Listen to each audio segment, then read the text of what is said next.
ఉమ్మడి కడప జిల్లాలో పరిస్థితి 10 నియోజకవర్గాలు ఉన్నాయి. అక్కడ సిచ్యువేషన్ అందించేందుకు మరి రిపోర్టర్ మధు లైవ్లో సిద్ధంగా ఉన్నారు. మధు, చెప్పండి, కడప పరిస్థితి ఏంటి పొలిటికల్గా? ఎంఎన్ఆర్ ఉమ్మడి కడప జిల్లాలో 10 నియోజకవర్గాలు ఉన్నాయి. ఇందులో 2014లో ఒక రాజంపేట మాత్రమే తెలుగుదేశం పార్టీ కైవసం చేసుకుంది. 2019లో క్లీన్ స్వీప్ చేసిందని చెప్పుకోవచ్చు.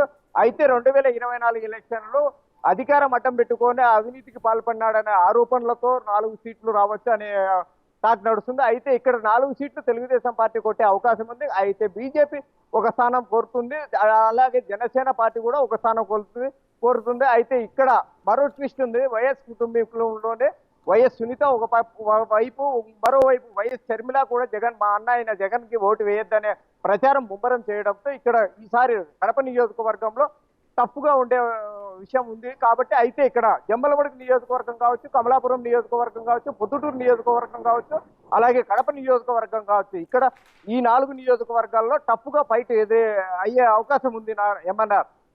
Right, thank you Madhu.